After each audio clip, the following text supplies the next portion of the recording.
We're live, Pierre. Welcome back to another The Morning Show with Mr. Michael DeVillano, Equal franchise directly from the Sunshine State. Welcome, everybody. It's Friday, weekend in front of us. It's another great night of hockey. Last night, Oh my goodness, so many games. And 6 of the 9 was late after 10 o'clock. We're at 10 o'clock, so for you guys. late night. So it was like 2 o'clock, 2:30 last night a.m. 6 o'clock was quick this morning.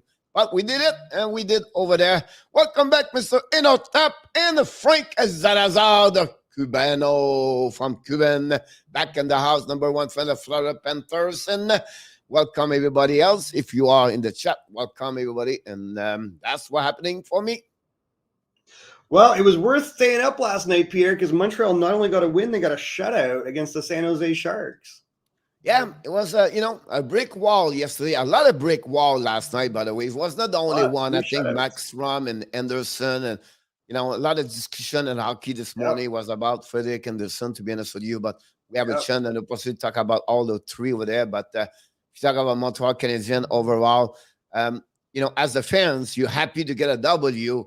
And finally, you're happy to see, Gallagher and Anderson, Hoffman and Suzuki and Drouin, and finally a goal from Romanov.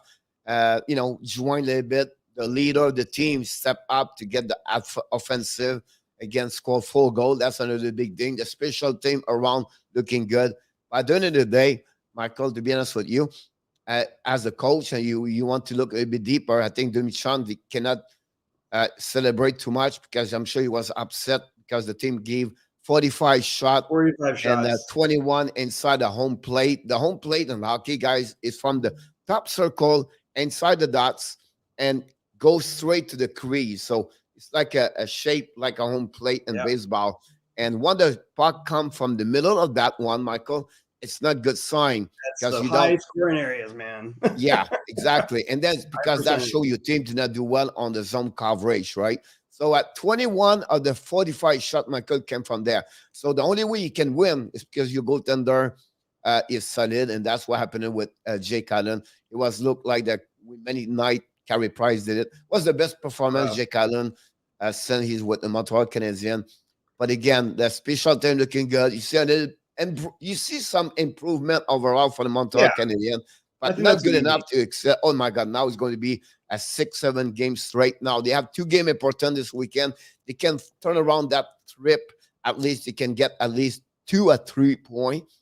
I think they will be happy. Is the 2 team right now, they're not looking great. Like, they are a shaky team right now. There's not like Carolina, Florida this weekend. So hopefully they will take advantage of the 2 team.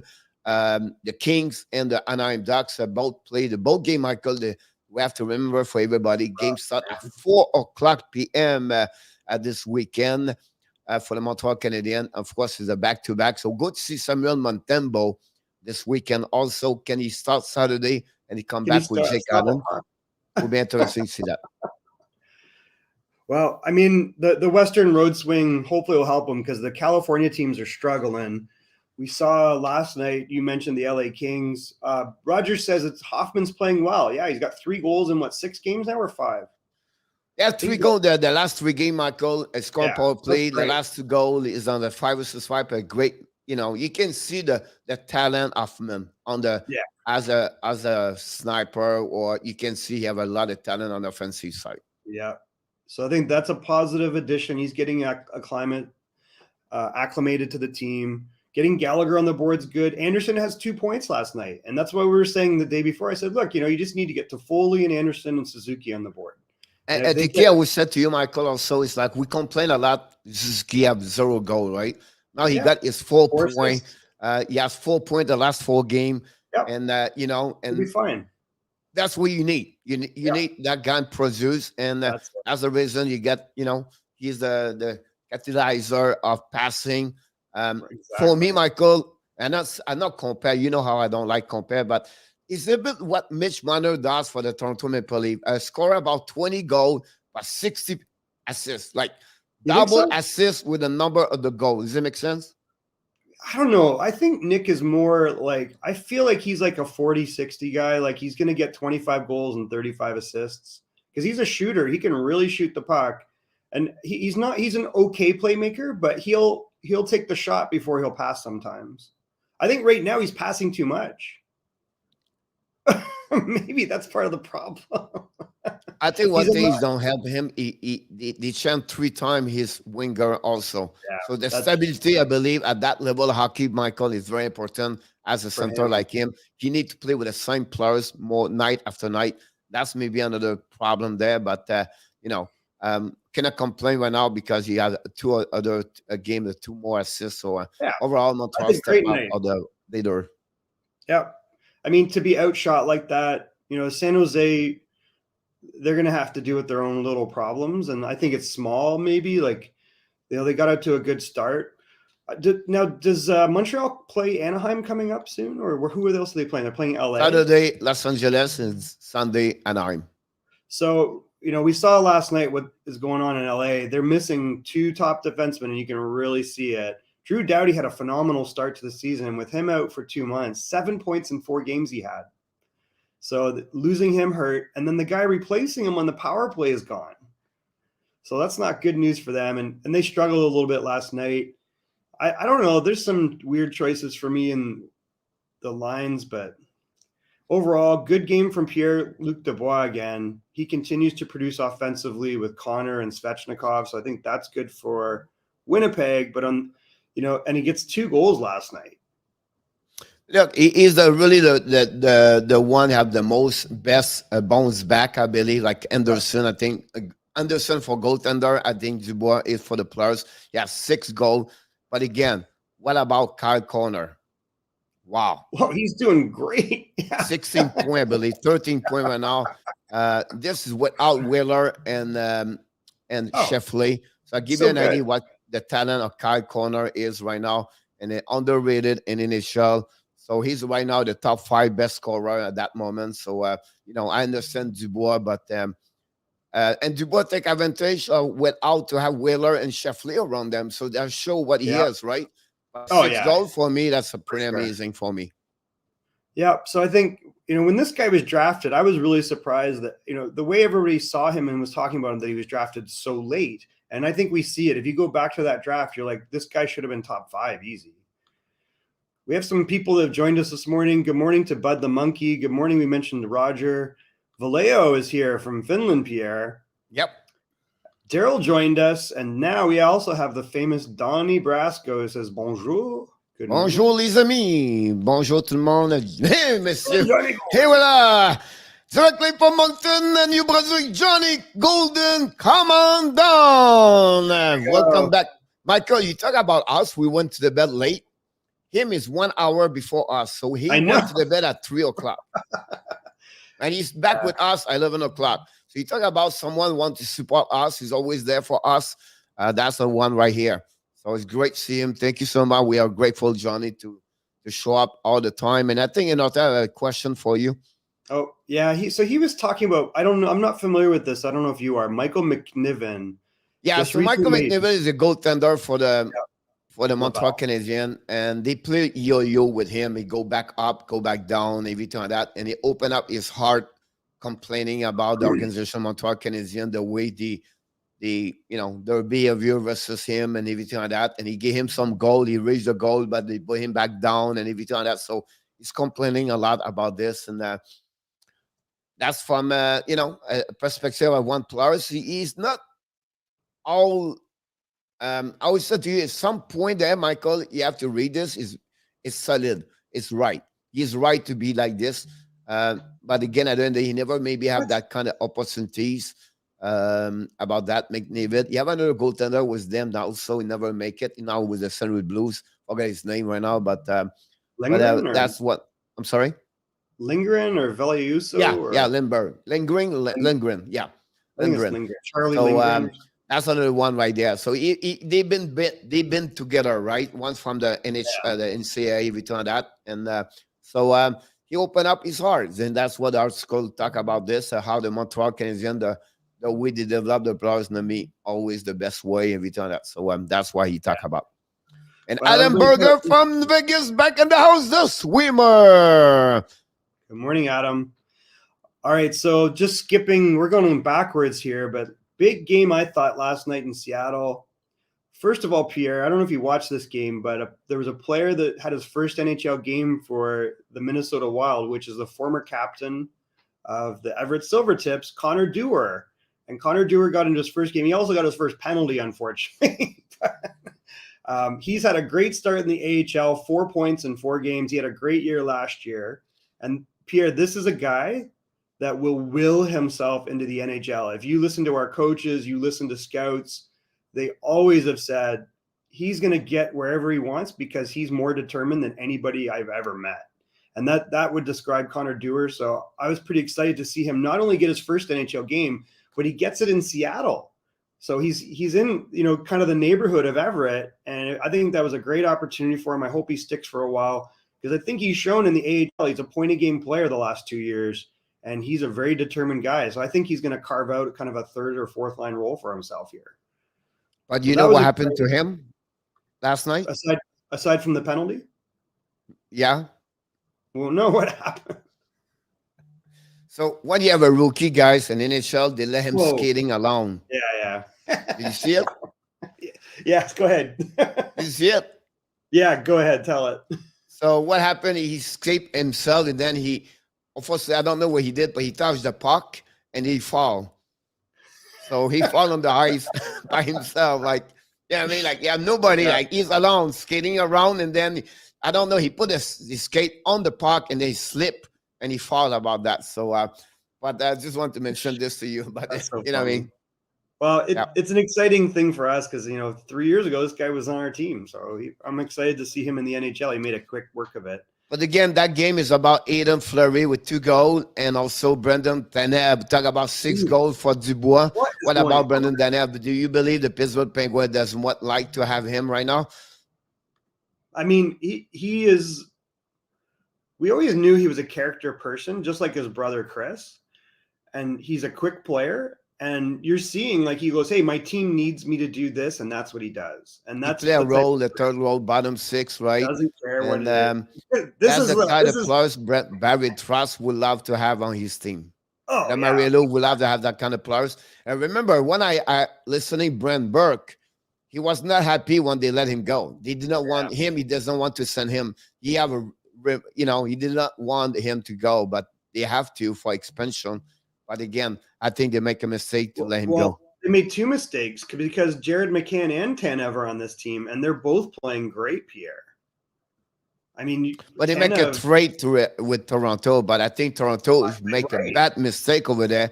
They could expose Kerfoot and not to keep making. They could protect McCann. That's the worst thing about that. They could protect him. Yeah, but he's going to get money, Pierre. I think that's the reality. These guys are both going to get, paid that wouldn't fit long-term. They'd have to keep gutting it in Toronto. So maybe that's part of it.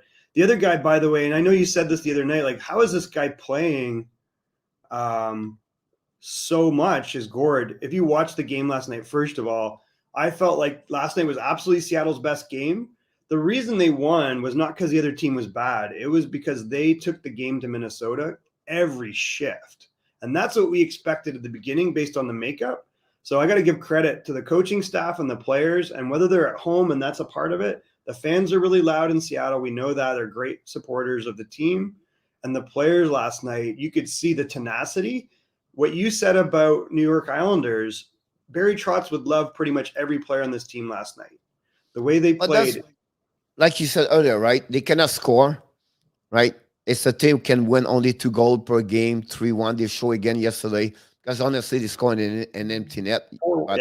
That's the team that gives score about 2.5 goal per year all year long.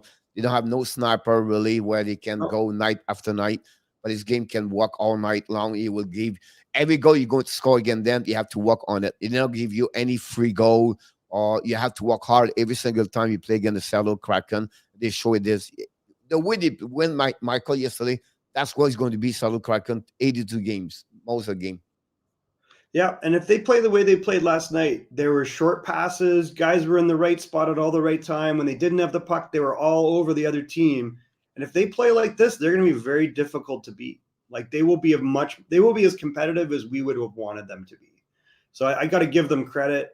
Giordano looked great. Obviously, Fleury looked great. Tanev's playing great. Gord looks really good, Pierre.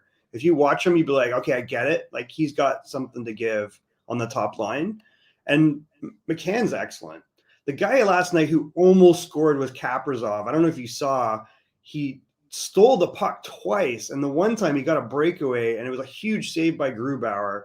He played great last night. It's just a matter of time. I think he's squeezing his stick a little bit. But he gets, assists last night, but he's going to bust out, Pierre. He looked so good last night. And he's doing like Pavel Datsyuk type stuff where he's like creating turnovers for himself. So I think he's going to be fine. He looked good last night. I think it was just a matter of time before that kicks in. And, credit, this was almost a shutout. Like it was a big shutout for almost a shutout. 4-1 is a pretty good score. I thought it was Grubauer's best game. He looked a lot more settled in the net for them. And I think that's a good thing. So I think a lot of the nerves are out of their system. The other California team struggling, Pierre, is Anaheim. And I think this is settling into what they have been the last 2-3 years. Buffalo not missing a beat. Like, they're taking advantage of everything they get their hands on. And, to the credit of Anaheim, they tried to battle back. We're seeing a good season from Troy Terry. Getzlaf got his 5th assist. Lundstrom got his 6th assist, which is interesting. So they are getting good production from some players. But in the end, like, you expect a lot more probably from the goaltending. I don't know if that's realistic. We saw Stollers in last night, only .862. You're not going to win with that because Anaheim played pretty decent. But in the end, you got to give a lot of credit to Buffalo. So, all right. So, Pierre, who do you think the leading scorer on Buffalo is? For Buffalo? Yeah, for the Buffalo Sabres. Who's leading this team offensively? On my head, you have a 3 there. Could be Kirkensen or Arlefson. Yeah. And that's exactly it. Like, this has become Victor Olofsson's team since last year, I think. He's got 4 goals and 4 assists. If you look at his career last season, he had a great year last year and the year before. 32 points was a little bit of a dip, but not much. 20 goals the prior year. He's kind of picking up after a little bit of a sophomore jinx, but you just look at the consistency of this guy overall, and you've got to be pretty happy if you're Buffalo, because with the extra ice, he's been stepping up and playing great. He's a Mike Hoffman, Michael, in NHL. He's a Mike Hoffman 2.0. He's deadly on the power play. Yeah. 3 goals of his 4 on the power play. He's been there since with Buffalo 2 years ago, and he produced a lot of there. 3 points, sorry. Everything he does is on power play, everything like that. So it's good to see him, as he can score 5 versus 5. I just said he's really where he is. He's a really great about that. Kate Yandel is another one we can talk about. Those kind of players on power play have another notch versus other players. So those kind of players, Michael, have a great snipe. They are really a great sniper, and they usually have a good vision about that. So you have to give him credit about this. Another guy whose late season play is carried over is Rasmus Asplund. And this was a guy that wasn't really in the mix for them until Don Granato came along and they started playing him.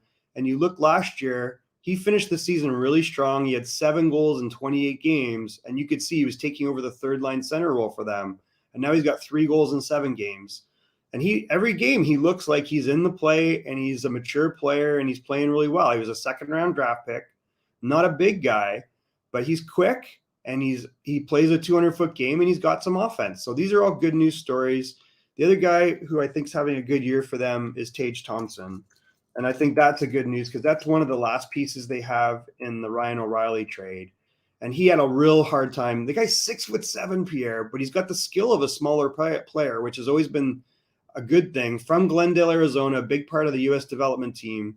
We've seen him on a pretty good U.S. national team a couple of times. And he played, kind of bounced around a little bit. Part of the Ryan O'Reilly trade, he's got 4 points in 7 games. Going last year again, we know he really kind of broke out. 8 goals in 38 games is pretty good. So I think these are all good news stories for them. We'll see, it's going to have to be consistent over a season for them to have this type of success. But I got to give Don Granato a ton of credit. Why did they sign Hutton? So 2 things. One was Vegas might deal Theodore to Buffalo and some picks in in the draft. Is that to get Jack Eichel, I assume? I would not do this. I don't think I would. Like, what is Buffalo telling you about Eichel? Like, they're having a lot of success without Jack Eichel. And you know what's crazy? Here's the other good news story about this. Which goalie would you have thought not would play this year would be Dustin Tokarski? And Tokarski and Anderson are both playing very well. Both of them are sub 2 goals a game. Anderson doing absolutely a good game right now. But so if you look at Anderson's numbers, he's played 5 games and he's got a 1.9. Look at Tokarski. He hasn't missed a beat. This guy's got, in 2 games, a 1.4 goals against average and a 950 save percentage. So this is also a big part of, and I think this is a team number. In this case, this feels to me like a team that's playing really good team defense. And I think because you don't get those type of numbers just from great goaltending. And especially a guy that's been playing in the minors a long time, and another guy was practically retired. Like, he was so close to retirement, right? So I think these are all positives. And the one guy that's not showing up offensively is Jeff Skinner. You know, they're doing it without him. You know, good start for Kyle Okposo. So good news for them. And Gergenson's not traditionally a scorer. So I expect some of these guys to drop down a little bit. They can hope that Casey Middlestad gets healthy and comes back and maybe helps. But so far, a good story for Buffalo fans, which there's not been a lot to be excited about lately. So, all right. Yeah, but another question, Michael, in the chat, like from all the way up to go down. All right. So let's see. Why did Vegas sign Hutton? So Hutton, this is Ben Hutton, the defenseman. And I'll tell you, Ben Hutton, I actually thought LA would sign this guy because he played in LA and he's a very reliable number 5-6 defenseman. If you watch him, he's not going to give you any offense, but defensively, he is very good. And we've seen him in Vancouver in the past, and he's very inexpensive. And that's who Vegas turned to. To get Ben Hutton, I think, is going to help them a little bit in their depth. And actually, the team that probably could have used him would be LA right now. Although, I looked at the depth in LA last night, and we know we're missing Doughty, and they're also missing, was it Roy or Walker? I can't remember. Walker, which was, another puck-moving defenseman, which doesn't really help them. And hopefully it's not long-term, but I don't know the outlook of that. We know that Doughty's gone for 2 months. If you look at LA, their top 4 is still fairly decent. So maybe there's no room for a Ben Hutton. For Vegas, I think this is going to help them. Ben Hutton is a reliable defender in the NHL. He can still play. He's just not going to get you any points. He's not an offensive guy. So I think that's my answer to that. Imagine if he would have got injured stepping on the puck. Yeah, Connor, that would have been unfortunate. His comment was about this is because, do you believe it's because he tried to trade Theodore to Buffalo and to keep Hutton as the bottom 5 and 6? Maybe, like, Vegas loves to wheel in Diopierre. I think we keep hearing their name in Eichel, and it's a logical place because they've got injuries and they don't have a true number 1 center. Nolan Patrick's out, so that experiment can't proceed. Maybe. One thing about Eichel, he's going to get you points. And they have a strong culture in Vegas, and I think they have strong coaching staff, and they've got other leaders around them. So maybe that's the best place for Eichel. I don't know how soon he would be able to play. So maybe. I don't think I'm giving up Shea Theodore, though. Would you? It depends what you give a Theodore in return, but you have to pay the price for him. Depends how many draft he's going to go. I think at the end of the day, for the situation for Buffalo, without Jack Eichel, they get Theodore. They're in a good position. On the flip side, that fixed the problem with the Vegas, the center. And then they had, until Pietrangelo is there, he can carry on 30 minutes per game. You can have a chance to give someone, and you don't touch Peyton Krebs. I think overall, Vegas gets something good. Yeah, because Peyton Krebs is a non-touchable player. You can see what I was saying before about him. He has the determination of Connor Dewar. That's the one characteristic Connor Dewar has. It's not his skill or his skating or anything. You could see it last night. He trips over the puck. Doesn't matter. He's going to get points because that's what it takes to play. Peyton Krebs has that plus talent. He is a dissector of your offense. He's relentless, and you don't trade a guy like that because I think long term he's as good or better than Eichel on paper. But if you can bring in an Eichel and he fits into your culture, then maybe that's a good thing. I don't know if I give up Shea Theodore. The teams that are struggling, Pierre, are the teams without defense. I would give up a Nick Hague before I give up Shea Theodore. And maybe that's not what Buffalo wants. But I think there's a point where you pull out pieces and you go, well, now we got to find a defenseman that's top 2. Shea Theodore is being mentioned as a, like a, what do you call it? Norris Trophy candidate. So do you trade a potential Norris Trophy candidate? That seems kind of crazy to me. But maybe. I mean, to your point, you need something. All right. So there was a comment in here by Jerry. Good morning, Jerry. Thank you for joining. Why is Quenneville quitting? So we don't want to spend a lot of time on this because we've spent a lot of time the last couple of days and it gets kind of out of control, especially with me because I've got some very definitive ideas on this. So we saw that Quenneville met with NHL Commissioner Gary Bettman. He was accompanied by the general manager and the president, I believe, of the Florida Panthers. There was the report that came out about the disaster in Chicago, about how it was not handled and the abuse allegations were not taken seriously and acted upon properly by the Chicago Blackhawks during the 2010 Stanley Cup run.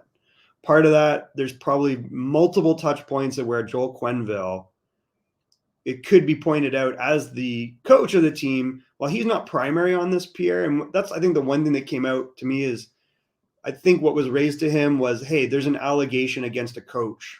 And that's what was presented to him. And at that point, you do rely upon your superiors. I get it.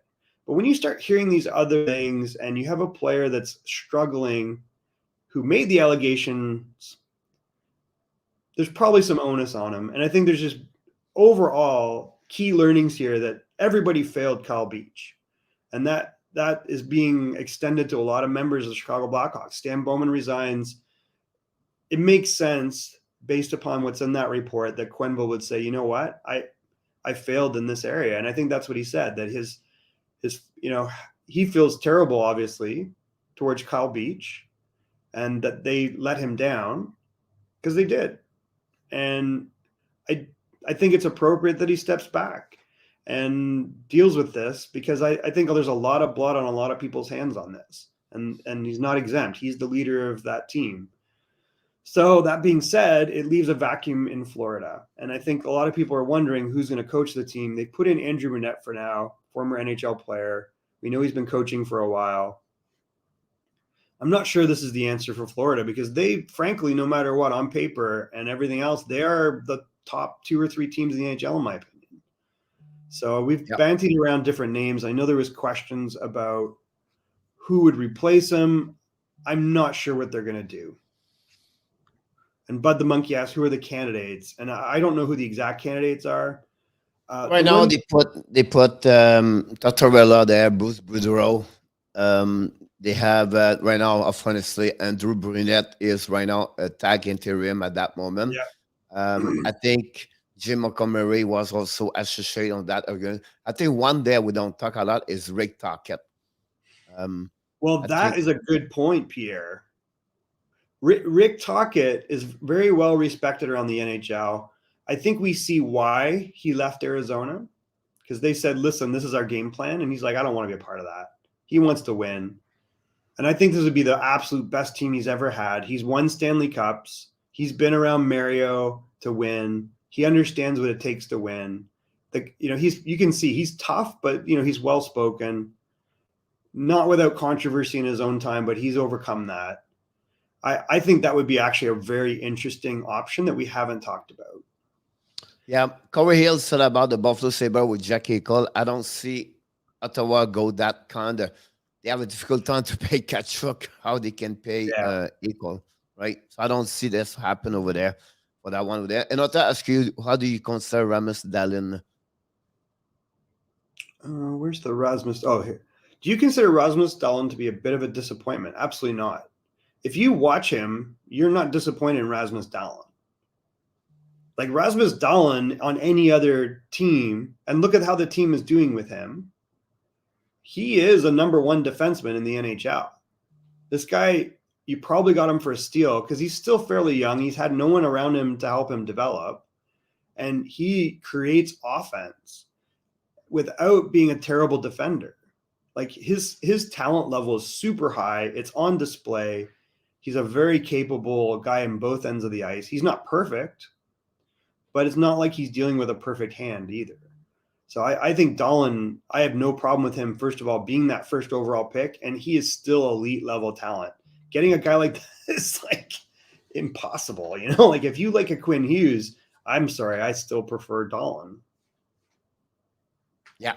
You know, to me, it's like you get the best of both worlds. You can see he creates offense with excellent hands, patience, and skating. And then he gets back and he plays defensively. He doesn't take his defensive responsibilities lightly. Buffalo's failed Edmonton Oilers. I don't know what you mean by that. Because they keep getting the first overall pick. Eichel McDavid, yeah, that's what you're talking about. Well, you know, I think that Buffalo's a working class city, Pierre. And I think what we're seeing is a working class team and a coach that preaches team first. There's a lot of talent still in Buffalo. It might not be the talent that you wanted. And I think the reality of a Jack Eichel is since the guy was 17 or 16, people were saying the same things about him. And you see that at the pro level. I was surprised when they made him captain. So now you're seeing them without that influence. And some guys are just a little bit, you know, caustic in the room. They don't fit. And that causes a bit of a problem. I think they've, they're serious, and I like Olofsson. I like Dahlin. There's a lot of players I like, and they need some more talent to come in there. But right now, I mean, you've got to respect what they're doing. We had the two different philosophy there. Edmonton tried to rebuild with the draft, right? Yep. And then they trade to rebuild that, to add more. On the flip side, Buffalo also get draft, but they sign contract or they get more UFA overall compared to Edmonton, and they give a lot of bad contract overall. So this little bit different philosophy around that part. But at the same time, two organizations have a no goaltender. That's hurt at some point. Yep, interesting. I don't know. I mean, there's something else going on there. We don't know what it is. They've been through Tim Murray. They've been through Jason Botterill. By all accounts, good judges of talent overall. And, you know, they've had success in other organizations. So I don't think they're bad hockey people. Kevin Adams was maybe a little bit of an unlikely choice. You know, he kind of had a shorter apprenticeship maybe. But, you know, so far the results are more than the names on the backs of the jerseys. It's more of what's going on the ice. So I guess we're going to see. And I think part of what you're seeing is that Kyle Okposo, who was kind of buried before by prior coaches, he's a veteran guy. He's been a captain in the NHL, Pierre, and he's having some more contribution and maybe more influence. And maybe they're relying on him a little bit more in the dressing room because there's not a lot of other veterans in that room like him. So I think there's probably a little bit all in that will come out. I like Kelly back in the house, Michael. Yep. Kelly is here. Good morning, Kelly. And I meant to say good morning to Corey Hill. Thank you for all your comments. I like Mike Babcock. I think people know that. I think that I think there was just a lot of nonsense in Toronto about him. He is what he is. If you get him, you know he's going to be challenging players. He's going to be pushing them. But you can see him on NHL broadcasts. He's well-spoken. He was well thought out. He's a tactician of the game, and he's a good assessor of talent. Like even young players, he worked very well with a young Zach Hyman, a young Mitch Marner, I thought, and Matthews. I just think those players are sensitive and had an outlet to complain. And when Lou left, I think Lou Lamoriello understood what Mike Babcock is, and that's the type of coach I think in the right organization, he can be a real stabilizing force, and he knows how to win. He's been to the Stanley Cup final. He's won the Stanley Cup. He's coached very high-end teams. He understands how to utilize talent. He's not going to bury anybody. He's going to use everybody to get the most and win games. So that to me is an interesting name. The one thing I will say last night, I don't know if you saw John Tortorella's comments last night on the broadcast. And John Tortorella said the one thing that I think I've been saying either out loud or in my head, which is, why didn't one man step up for Kyle Beach? And I realize he's, I think what you see there, Pierre, when you really get to know Tortorella, and we kind of understood this, and you can see the culture that's in Columbus. He's a principled guy, and he's like a stand-up guy, and he's like prickly to the media because there's something about, the way they report things that he doesn't like. But for the players, he holds everybody accountable, and he creates a culture of accountability. And I think that's what we saw last night again, where he's like, if this was in my culture and this came forward, one person would have stood up because the leadership is spread around. Everybody is accountable. And I think that's the one interesting thing that I think he said. And yes, I realize he's probably a candidate for this job, but I don't think that's what he's doing is angling. I think he's telling you the way he thinks. So that might be a good option as well. Do you see Malkin in Ottawa? I think Florida is the more likely place. I don't see him going to Ottawa because I don't think they're going to want to pay him, and I think he's still going to get paid, Pierre. The problem with that, Corey, is like Ottawa don't have money to spend those kind of money to the players. They have so many rookies coming, and they need to keep their money like this. And because you talk about Jake Eichel, you talk about guy who carry on $9 million, and I think that was not help. They have a really base foundation of rookies over there. It just takes time. And why do you bring a guy like Malkin and you're not going to make the playoff, or you don't have enough strong team right now to make that kind of playoff with a 36 years old players? I don't see this. And also at the end, why Malkin would be accept to go play in Ottawa at the end of the day. Yeah, I can't see it. I think he's going to want to go to a big market and have fun. He's been in Pittsburgh for a long time. He was looking for the hockey can win a Stanley Cup. That's what he was looking for. You have already a base in Florida. That's what I believe South Florida could be a direction for him. Yeah, I agree with that. Rocky Wirtz wrote a letter to Lanny McDonald asking for Aldrich's name to be removed from the Stanley Cup. So I think that's appropriate. That's happened this morning. So with pressure yesterday, a lot of people talk about this, and now Chicago act that way now.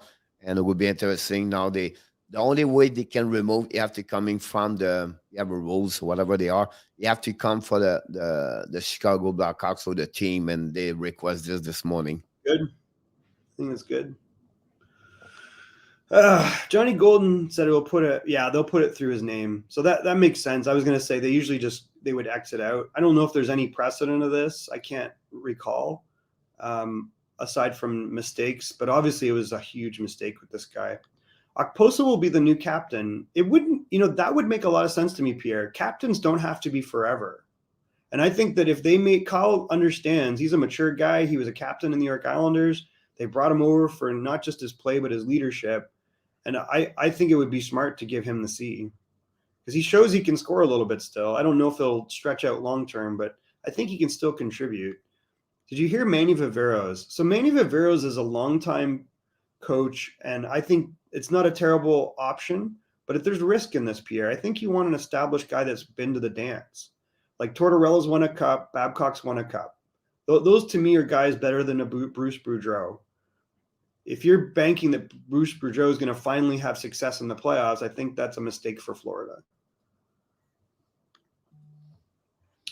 Did you hear? Yeah, and again, Manny Viveros, I think, is a good coach, but again, I'm not sure if this is where I would roll that dice. Seattle. I don't know if he's talking about the Florida Panthers, but I think at that moment, Florida, if they have to go with a coach with experience at that moment. Right. Yep. Otherwise, just stick with Andrew Brunette, but I don't think that's the way either. I think they bring in a guy like Babcock or Torts. I mentioned Bob Hartley, but I think Pierre's right. Like, he's probably in the KHL, but those sometimes can be broken. So, Seattle's been pulling through lately. Hi, Connick's wife. I agree. Seattle looked really good last night to me. And if they play like that all the time, that's what we would have expected. Is Ryan Pelling playing tonight? I'm not sure. Confirm. Cool. I can confirm that he's going to play tonight. They have an extra players. They have 15 forward, but yes, confirmed 20 minutes ago. Which coach do you think from the AHL or the WHL or wherever is ready for them from the minors? Basically, he's saying. I mean, we don't want to lose them, but our coach in Everett, Pierre, I think would start to be in those considerations at some point. I'm not sure if that's now, but he's very, very, very, very well prepared and understands the game, and that's the type of coach you look for. So the Everett coach, Dennis Williams, who's also our GM right now, that's the type of guy that I would see people are starting to talk about. But I think, we want to win a Memorial Cup first. So let's get that. I believe for me would be the NCCA coach Providence Lehman. Lehman? Dan Yep. Lehman. Yeah, Lehman. Yeah, man, I can't. Maybe. I mean, I think David Quinn. Well, you talk about minor. Yeah, minor. But where is he now? Is he not in the? Is he No, coaching? he's nowhere. He's not coaching anyone. No. As a Bulls fan, the Panthers losing Quenneville is a massive blow to their Stanley Cup chances. Yes, I've been honest with you. I've been honest with you. I think about this morning, and I'm listening to other people. They're so if good it was here. last year, Michael, I would be a little bit more concerned. This year, it's different. And also remember, they didn't lose players, and they have their core.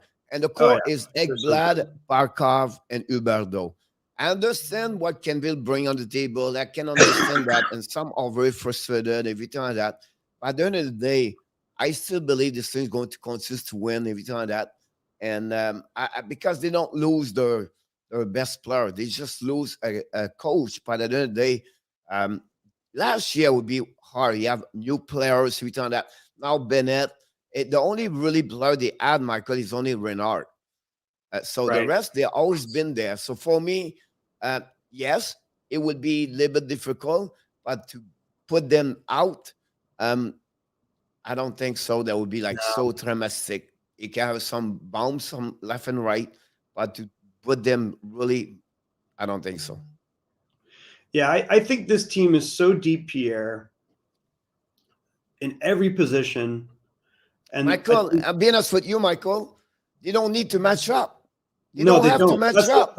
You're right. You could roll any of your four lines, and you don't exactly. So as a coach behind the bench, like Brunette, the only thing you have to focus more, Michael, is the time management, the TOI on them, sharing the TOI. Otherwise, you said at the same time. Oh yeah, okay. So that's what I would say to you. Otherwise, very effectively, Pierre, if we want to win a Stanley Cup, we should put our resumes in. Yeah. This is a team where I could walk in and go, all right, what's going on? Let's have good communication. Let's manage everybody's ice time. Let's get the bench straight so we're not screwing up on the bench, because it's more about, is the bench in good shape and the locker room in good shape, and we're making sure that guys are not on the ice too much and too little.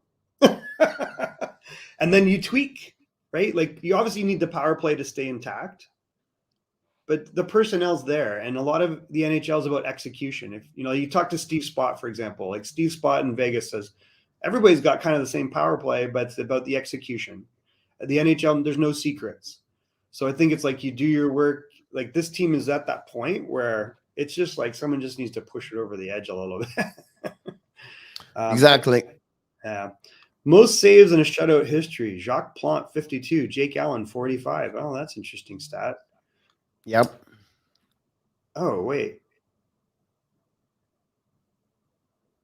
Who is this? It's the first one you said, Peneras, whatever his last name. The coach you talked about earlier, Manny Viveros. Oh, Viveros. Oh, I didn't know that. So he was in the AHL? Yeah. He coached Anderson. Yeah, Henderson, yep. Yeah, and he's been a coach in our league in the WHL, really well respected. That's really, really unfortunate. I'm sorry to hear that about Manny. There's going to be more people fired in the NHL. They can't afford bad PR. Eagle, this is very true. I don't think it's PR. This is the risk. If it becomes just about PR, that's bad. And there's definitely at that point. But I think there's enough legitimate blame to go around of why these people are quitting. and resigning. And I'd be surprised if Kevin Cheveldayoff gets off without anything. And then after that, you're going to see down fear. Maybe. I think here's the problem with Quenneville. If Quenneville had come out and said, I was not made aware of all the details. However, we absolutely failed this young man. If he had said that like a week or two ago, that might be a different scenario. And because I think the biggest thing with the Chicago Blackhawks is this lawsuit for compensation has been in play for a while. And their response to Kyle Beach was, we don't think there's anything there, that this was a consensual situation. And he disagreed. And when he went public with they as part of that process, had the independent investigator. So it went outside of their narrative. So I think that's the biggest problem. So if you're aware in the NHL right now that, hey, there was past problems, look at Bill Peters and some of these other situations. Now, I think the Bill Peters thing was kind of twisted a little bit. So you're right. There's a line there, right? What's bad PR versus reality? But you're right. It may not matter. So it's going to be interesting. If it would not shock me to see more of this stuff coming out. And I think that this is ridiculous. We should be past this crap here. We've been through this. This is not a new dance. So I hope that it comes out if it's real.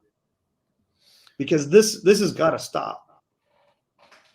And I don't know if you'll ever stop it in society, but for me, this is like, let the chips fall where it may. Yeah. Pierre, the assistant coach, would you accept the assistant coaching job in Florida?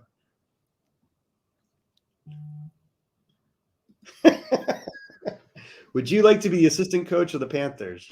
Bud the Monkey wants to know. Yeah, we don't know what happened, but yeah. Well, so by the way, I just want to mention Bradbury for Mr. Adam. Okay.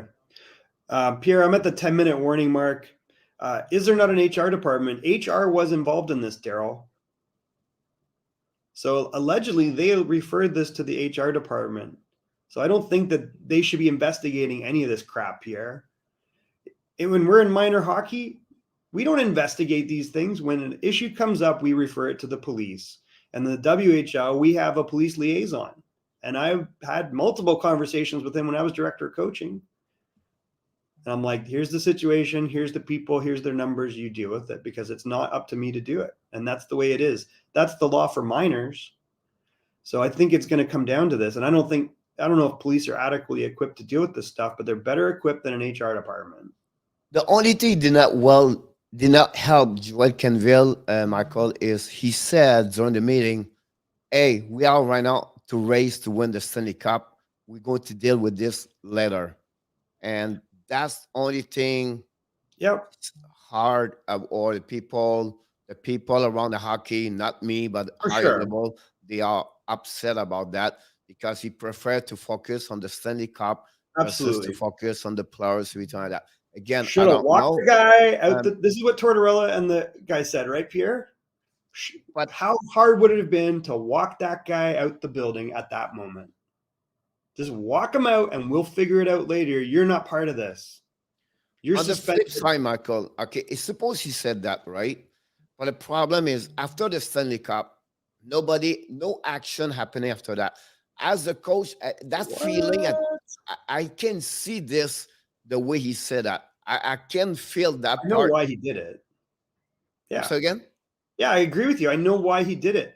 What was presented to him, Pierre, if you read it, is there's an allegation against a coach. He goes, we can't deal with this. Can we deal with this later? Falls back to the superior to go investigate it, not him.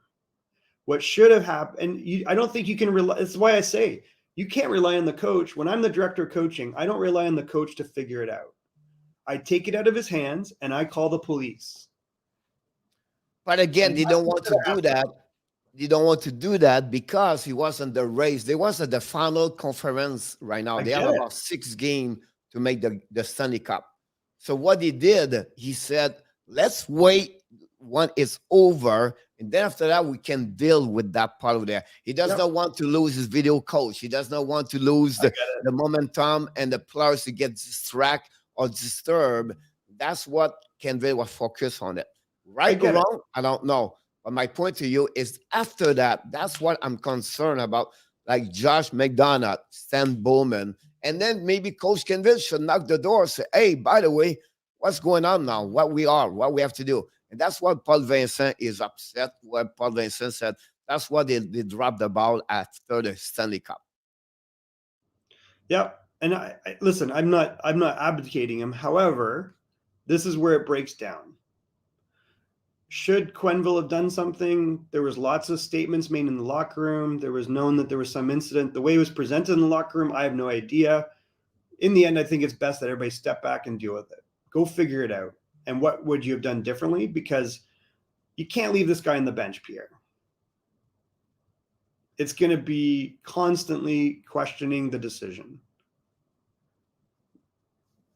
Just reality. And that's why the coach, it's not that he took the fall. He took responsibility. I think that's the difference. And I think long-term, this probably keeps Joel Quenneville's, it opens the opportunity for him to come out and explain what happened and where he made mistakes. And maybe he can coach again someday, and maybe he can't. But right now he cannot. And I think that's probably the right thing to do. Because it taints the win. It taints his career. It taints what's going on in Florida. And it has nothing to do with Florida. No. So I think it's the they right all just guts, they got because of circumstance, right? They when they hire him, he had no subject about this, return that. And this like 6 months ago, nobody talked about this. Exactly. I mean, this has been going on for a while too, right, Pierre? Like the result of this is this investigation was independent as a result of the lawsuit. And the position of Chicago, instead of settling it, was deny, deny, deny. And then we'll go to an independent investigation. And I don't know who ordered it, but we're seeing just the fallout of bad behavior all the way along. So I just don't think it's right for Florida to be distracted by this. I think Joel Quenneville probably did the right thing one way or the other. I'm not saying he's culpable in this, but he, like John Tortorella said it, two things. One, why didn't one man step up? And second is it would have been so easy. Just there's allegations, you walk that guy out the door. And that's what the organization should have done. And if they took 3 weeks to investigate it, that's fine. More importantly, they should just refer it to the cops and let the cops figure it out. All right. So anyways, we've talked a lot about this. Breaking news. Malcolm Riley signed an 8-year contract at $7.5 million. What a steal. Like, how the hell did they do this? Yep. I mean, Seth Jones gets $9 million. Werenski gets $9 million. You don't pay Morgan Riley $9 million. This is like a hometown discount, Pierre. They got a great defenseman there. I'm not saying he's top 5, but the NHL will not impose a discipline on the Winnipeg Jets general manager Kevin Sheffield day off. With respect to the Brad Aldrich matter, this is coming from the NHL 6 minutes ago. Wow, interesting. So we got a big signing, and then we've got, looks like they've cleared Kevin Cheveldayoff. So that's probably good news if you're he was an assistant GM, Pierre, so I understand that.